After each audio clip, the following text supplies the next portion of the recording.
السلام علیکم پیارے بچوں. نصیحت کا اثر. پیارے بچوں، پہلے وقتوں میں کسی کو کوئی بھی کام ہوتا، کوئی مشکل ہوتی تو کوئی بھی کام کرنے سے پہلے مشورہ لینے کے لیے بزرگ کے پاس ضرور جاتے. اسی طرح ایک غریب اپنی غربت کی شکایت لے کر حضرت شیخ سعدی کے پاس گیا اور کہنے لگا، میرے بچے زیادہ ہیں اور میری آمدنی کا کوئی ذریعہ نہیں ہے. اب مجھ میں اتنی سکت نہیں رہی. میں کئی مرتبہ سوچتا ہوں کہ میں گھر سے بھاگ جاؤں، لیکن میں پھر سوچتا ہوں کہ میں چلا گیا تو میرے بعد لوگ مجھ پر طعنا کریں گے کہ اپنی اولاد کے متعلق کتنا بے پرواہ نکلا، اپنی سہولت اور آرام کے لیے بیوی بچوں کو تنگ دستی میں چھوڑ کر بھاگ گیا. آپ ہی کوئی مشورہ دے دیں. آپ تو علم صاحب کے حساب کے ماہر ہیں. مجھے کسی بادشاہ کی نوکری میں دے دیں، آپ کا احسان ہوگا. حضرت شیخ سعدی نے کہا، بادشاہ کی نوکری کے دو رخ ہوتے ہیں، ایک تو رزق ملتا ہے اور دوسرا جان کا خطرہ. عقل مند کی رائے کے مطابق رزق کی امید پر جان کو خطرے میں نہ ڈالو. اس شخص نے کہا، اے شیخ، یہ میرے سوال کا جواب نہیں. آپ کو میرے دکھوں کا اندازہ نہیں ہے. جب میں خیانت ہی نہیں کروں گا تو بادشاہ کیوں مجھ پر غصہ ہوگا؟ حضرت شیخ سعدی نے کہا، انہیں غریب کو ایک لومڑی کا قصہ سنایا. کہا کہ ایک لومڑی کو بھاگتے دیکھ کر لوگوں نے پوچھا کہ تجھے کیا مصیبت آن پڑی کہ تو اتنا دوڑ رہی ہے؟ تو اس نے کہا، شیروں کو پکڑ پکڑ کر لوگ مار رہے ہیں. تو اس نے کہا کہ تو بیکار میں ڈر رہی ہے، تو شیر نہیں ہے، تیری شیر کے ساتھ کیا نسبت ہے؟ لومڑی نے کہا، چپ رہو. حاسدوں نے دشمنی میں اگر یہ کہہ دیا کہ میں شیر کا بچہ ہوں تو میرا کیا بنے گا اور مجھے کون چھڑائے گا؟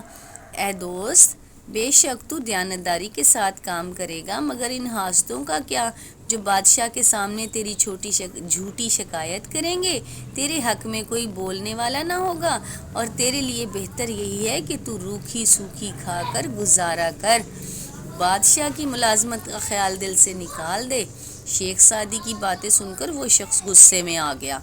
چنانچہ شیخ سعدی نے اس کو بادشاہ کی نوکری میں دے دیا. وہ غریب کچھ عرصے میں اپنی محنت سے، اپنی قابلیت سے بڑا افسر بن گیا اور پھر کچھ ہی وقت میں وہ بادشاہ کے خاص بندوں میں شامل ہو گیا.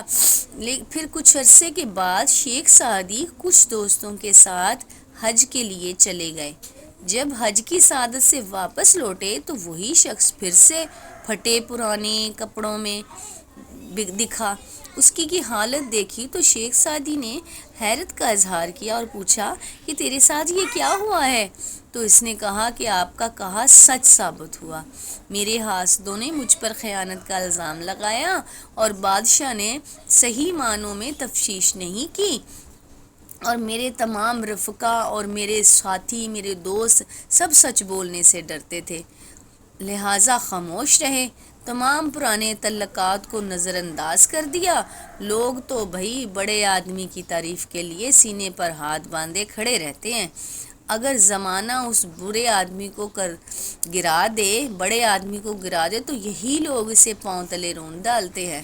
حضرت شیخ سعدی نے سے کہا کہ تو نے میرا مشورہ نہ مانا. میں نے تجھ سے نہیں کہا مت کر بادشاہ کی نوکری. دریا میں رہنے کے مترادف ہوتی ہے جس میں بڑا خطرہ ہے، اور تیرے کان میں نصیحت کی بات نہیں پہنچی. تو کیا نہیں جانتا کہ تیرے پاؤں میں بیڑیاں پڑ سکتی تھیں؟ اگر تجھ میں دوسری مرتبہ ڈنگ کھانے کی سکت نہیں ہے تو بچھو کے بل میں کیوں انگلی ڈالتا ہے؟ نصیحت ضرور نفع دیتی ہے.